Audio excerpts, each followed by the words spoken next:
This is Matt for Into Boxing. I'm delighted to be joined by Ricky the Hitman Hatton. Ricky, before we talk boxing, you must be elated. I was crying my eyes out at the weekend, but Manchester City won the league. Yeah, how happy are you with it? Paul, you don't mind me do the interview, do you? No. No, it's all right. No, it's your fault. You dick. No, yeah, absolutely delighted. But in typical City, they can't do it the easy way, can they? I mean, it was like practically nearly 10 years to the day when Aguero scored, the last, won the league with the last kick of the game, you know what I mean? And like United fans were celebrating 10 years ago, Liverpool fans were celebrating, thought they cracked it, but City pulled it out of the bag again, which sounds rich, you know, saying we pulled it out of the bag, because I think we've been the best team all season, but typical City left it right to the last minute and made it difficult for themselves. But I mean, yeah, what drama, God. I'm not going to lie, when I saw Coutinho score, I just looked at Evans and said, oh, it's written, is this? And then when you as soon as one went in, I thought, here we go, that's it now. Yeah, no, I mean, the ironic thing was, I mean, we've you know, you think, no disrespect to Aston Villa, we think Aston Villa, you know what I mean, we should, you know, how we've played all season, you know, we should have no problems here, but the first half, we didn't even have a shot at goal. So you think 2-0 down, you think, where's the goal going to come from? And then like 3 in probably 10 minutes or something. Yeah, it's 3 in 6 minutes. Like, you know, only Man City could do it. Yeah, let's talk about boxing, because that'll make me a little bit happier after seeing that at the weekend. Marco Antonio Barrera, exhibition fight in Manchester. Talk to me about how this came about, because you've been keen to say, look, this isn't about money, this is about showing people, you know, if you put your mind to stuff, you can do it. And I've seen you in condition today, you lost a lot of weight, you've got the It's Okay to Talk hat on. Talk to me about how this event came about. Yeah, you know, it's obviously not about money. I mean, you know, you know, the gym you're standing in, I feel very fortunate that I've been one of the few boxers that has been able to look after his money, and you know, but because you see so many bad cases where boxers always end up squandering it, don't they? But I'm not in that position. Everyone knows, you know, the story, what happened to me, you know, a few years ago, and I think the first exhibition that was done was Roy Jones and Mike Tyson, wasn't it? And they said to me at the time, reporters, they said, you know, we know your best days are behind you, you know, but if you had the chance to do an exhibition, would you be up for it? And a couple of years lockdown went, and a couple of years went on, and then I had the phone call saying, listen, it's been a terribly tough time, COVID and mental health, and I've lost family through mental health during the COVID, you know what I mean? It's been a horrific time for me, and I have the mental health, and you know, when they turned around and said, well, how about doing one last dance at the Manchester evening, you know, with you, Marco Antonio Barrera, you know, be able to raise some money for charity, be able to raise awareness for mental health, and sort of like say, God, did you remember the state of Ricky Hatton, you know, so many years ago? Well, look at him now, look what you can do. So I mean, it's, and the fact that when you're a fighter, and I think I speak for Marco, when you've been a fighter and a professional fighter, you know, you retire, but you're not dead. You know what I mean? You still got to set yourself goals in life, and I'm still, you know, still setting myself them. Is this, I look at these exhibitions and I see fighters coming back, is this sort of the best way for fighters who've had like a career like yours to come back and maybe scratch that itch, but do it in a way that's not throwing yourself in there with like an absolute killer who's 24? Yeah, absolutely. I've seen, you know, me, like I think I speak for all boxing fans, I've seen people like Muhammad Ali make his comeback, you know what I mean, and you know, just to name it, you know, just the one main one, when he come back and he fought, you know, nobody wants to see the heroes come make a comeback and get beat up and get battered, you know what I mean? But I think if they can see the heroes have one last dance, one last move about, you know, see them showcase their skills one last time in an environment where there's not going to be, you're not going to see their head roll off, do you know what I mean? I'm all for that. I'm all for that. And to be honest with you, to do it with Marco, we all know what a legend of the game Marco is, you know. So, and he's been a friend of mine for a number of years. So, the competitive side of things for me is I'm going to get the chance firsthand to find out how good he actually was, which is something I never thought I'd ever do. So, people say, why do you do it? There's so many reasons. There's so many reasons why I have. When you look at the exhibition world now, we had one of your old opponents, Floyd Mayweather's just done one in Dubai. Now I know you say this is, you mentioned like one last dance, but if this goes well, you're feeling fit, feeling okay, would you look at that and if an offer there and you said, would you have a move around with Floyd again if that came up? I haven't looked that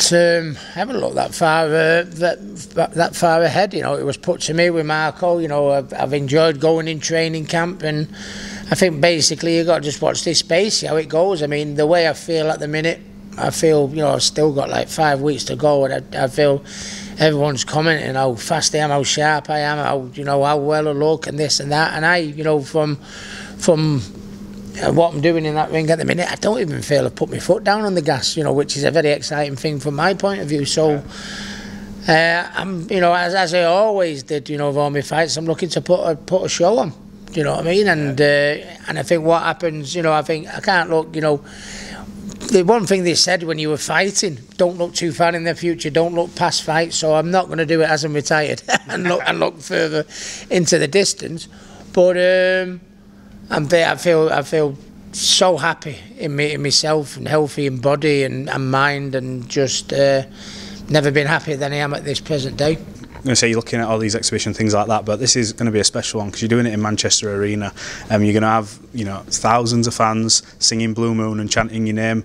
How difficult over the years has it been to sort of leave that behind, and knowing now you're going to get to feel it again? How excited are you to sort of say, I'm going to have that moment again? Yeah, well, you know, you're always going to get the people and say, oh, you're doing it for money and that, but I mean, unless you've been a fighter and, you know, you've actually done the game and sort of like, in many ways, done it like I've done it, you know, the Manchester Arena, you know, and like had your hand raised in front of 20,000 and 40,000 carried over for you to Las Vegas, and there's only one Ricky Hatton, you know, and for people that's very short-minded to say, well, he must be doing it for the money. Are you absolutely stupid? Do you know what I mean? I get that some people will do it for the money, but for me, I'm doing it because of, to show to people where I come from and how I was on the bottom rung of the ladder and how I've turned my life around. You know, the hardest thing is walking to that ring from the changing rooms into the ring is the most nerve-wracking thing. But once you've retired, it's the one thing you miss. Yeah. That nerve, adrenaline rush, do you know what I mean? So, and I think if you ask any footballer, you know, if they could turn the clock back and walk out at Old Trafford or the Etihad or something like that and hear the roar of the crowd, of course that's why you do it. So I think it's just, you know, small-minded when they say, oh, it's all about money and all about... No, it couldn't be any further from the truth. It's about raising awareness for mental health, you know, about... If youngsters can see me and go, look at Ricky Hatton, how hard he's worked, you know, and he's 43, you know what I mean? I've got to put my foot down a bit more, and just there's so many spin-offs. There's nothing negative that can come out of this, and anybody who wants to say it's because of money, this, I think you need to sort yourself out. Absolutely. Talk to me about Campbell a little bit. Was there any temptation at all to maybe see if you wanted to nip on the undercard and have it a bigger family affair? No, I don't think so. I think this is it's not like a traditional boxing show event. It's more like an event, more like a concert. I mean, we're having live music acts, you know what I mean? We're having people from other areas, you know, like mixed martial arts Hall of Famers that are going to be boxing, and then we're going to have, you know, live music acts on and that. So there's going to be a real party feel to it. Where I think the Boxing Board of Control and boxing, that's their thing, and this is the entertainment side of side of it. And you know, don't get me wrong, you know, it will be entertaining. Trust me wrong. I mean, I'm not doing anything. I don't do anything in my life, certainly when it comes to stepping in that ring, that isn't going to be entertaining. But I think it's two different areas. Yeah, this is all about coming out of lockdown and having a laugh and a celebration, because I mean, we've had, you know, I mean, everyone out there has probably lost someone through lockdown or lost someone through mental health, and it's been a terrible time, and now we're coming out at the end of it. Let me have one last move about with Marco. Yeah. I don't think you can ask for better in Manchester. Yeah, let's do it. Absolutely. Just before I let you go, I just want to get a couple of opinions on some of the fights that are coming up. The rematch between Usyk and Anthony Joshua. From now, ex-fighter's point of view, but from a trainer's point of view, what does Anthony Joshua have to do differently in that fight to reverse his fortunes? I think if you asked 90% of trainers, or maybe 100% of trainers, you know what they think he should do, I think they would all answer the same question. You know, the Usyk is a masterful boxer, which he proved against AJ. But I mean, AJ had the reach didn't use it. Had the weight advantage, didn't use it. Had the size advantage, didn't use it. Had that explosiveness, didn't use it. The one chance that Usyk had is if, you know, if AJ tried to outbox him, and that's what AJ did. Oh, AJ. But no, I think AJ will come away from that fight and go, you know what, I need to, all these attributes and advantages I have over him, I've got to apply them this time. And if he does do that, you know, a lot of people are picking Usyk, you know, to do similar or maybe even more impressive.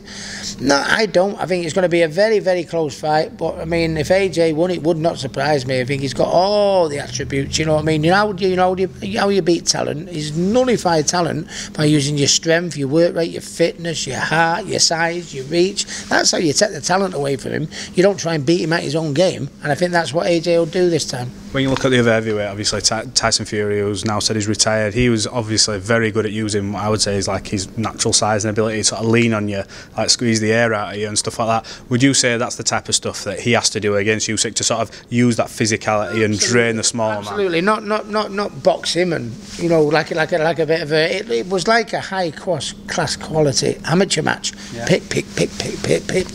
No, get your hands up.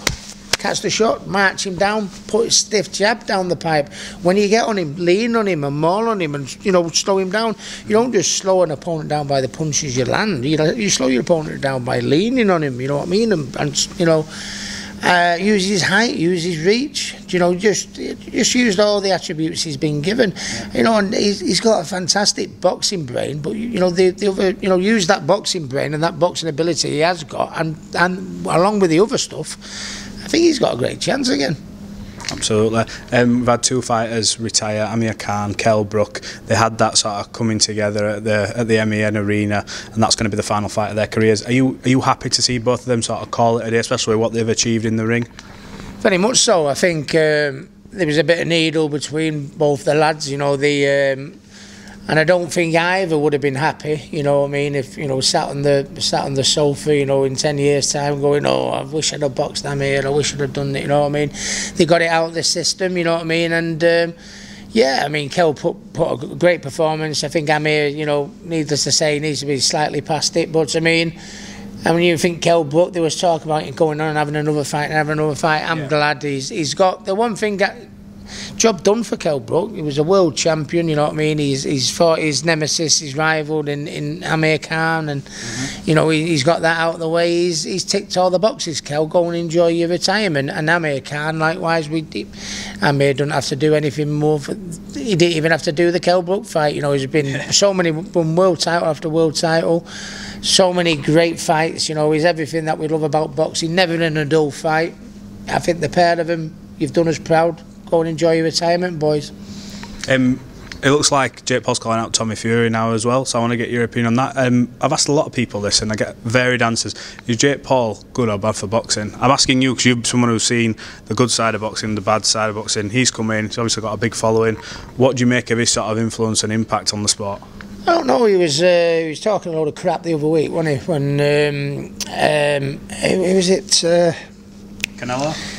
No, it was when Katie Taylor, you know, boxed for, you know, for robbery and stuff like that, and he said, oh, Eddie's, you know, talks crap and Katie talks crap and everything like that. I thought that was bad taste. Katie Taylor, what she's done for ladies boxing just goes without saying, and you know, and he was insinuating that, you know, if it wasn't for him, the show wouldn't have happened. You know, like, oh, Jake, you know, Jake, we don't need you, Eddie. I mean, what's he talking about? He's talking absolute shit.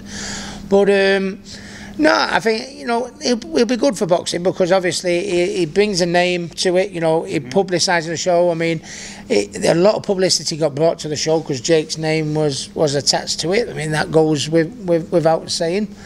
But as far as is he good for boxing, I don't know. I think the jury's still open.